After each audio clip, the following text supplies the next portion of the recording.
Hello, Kairi Nasai Minasan. A few weeks ago, I started out a journey to find out whether or not Tsukasa is a bad photographer or he just owns a really shitty camera. So right here on my hand, I have the Kamen Rider Decade TLR camera. What does TLR stands for? It stands for twins lens camera. And let me explain to you what is twins lens camera.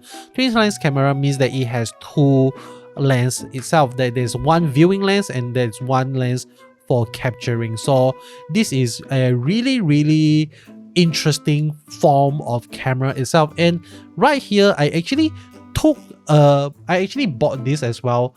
I bought this twins lens camera just to make a comparison between these two cameras. Like, what are the major difference between this one DIY Kamen Rider Decade and this Seagull, I think is 4B2, something like that, if I'm not mistaken.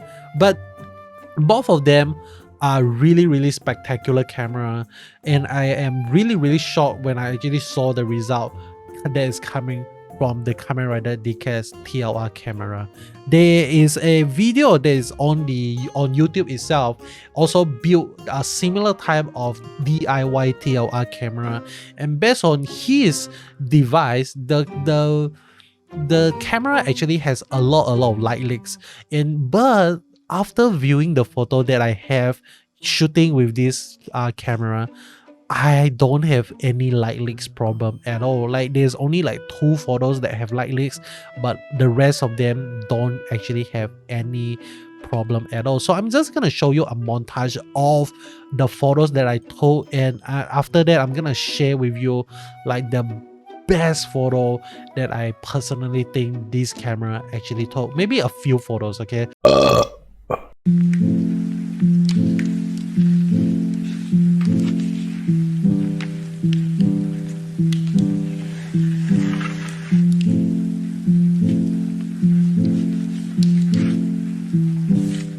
Okay, so one of the best photo that I took using this Kamen Rider Decade camera is this one, the one that is in front of this building under the shade of the tree, and there's an insane light ray. Holy shit, when I look at this photo, I was so blown away, because this camera lacks any control. It lacks all control. The only thing that you can do using this camera is click the shutter and roll the film. Other than that, there's nothing else you can do using this camera. You cannot change the shutter speed, you cannot change the aperture, you can't even change the focus. So this toy camera is able to capture this amazing photo. Really blows my mind, okay? And the next photo that I'm really impressed by this camera is this one. This one is really crazy, because this is actually an accidental double exposure photo, and that is also the type of photo that Tsukasa takes most of the time. If you take notice of how Tsukasa's photo actually look, most of the time there's gonna be multiple version of a character in a single photo, and then we actually call that double exposure. In a single frame of a photo, you took 2 photos, something like that. And I accidentally recreated that by in these 2 different locations. One of them is in a bar, in a roadside bar, and another one is on a burger store, something like that. So when they move, both of them mixed together, it looks really amazing. And another one that I really love is the one that is also another one that is, this one is light leak. Even though it is light leak, but the feel, the vibes, everything is on point. It gives you the vibe of a film camera. I am not sure why this one actually give me this problem of light leaks. Maybe this is not light leak, but instead it is kind of like lights, ray of lights actually shoot into the lens, something like that, which actually causes it to expose in a weird way, because the rest of the photos doesn't actually have this problem. So these are 3 photos that I really love that is coming from this twins lens camera. But what about the comparison between this camera and this camera. Honestly speaking, the only difference here is the type of film that they actually received. This one received 35mm film and this one received 120mm film. So this is medium format and this is standard film dimension, something like that.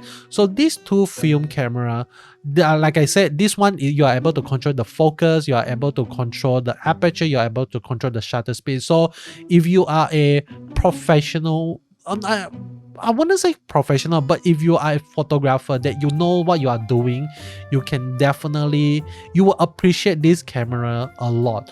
But this one, you are not able to control anything and you just have to kind of like nose the light, you need to predict the light, something like that. This one is f11, if not mistaken, the shutter speed is maybe around 1/30 or maybe 1/50. So you really need to know what you are shooting and how to shoot with this camera in order to get a really amazing photo coming from this camera. Like the photos that I took, it really blows me away.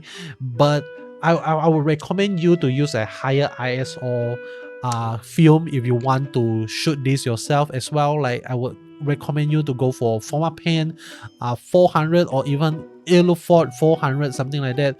Just cheap film, okay? Don't use expensive film on this camera because you are trying out whether or not you want to go into film or something like that. Make sure don't use too expensive film for that.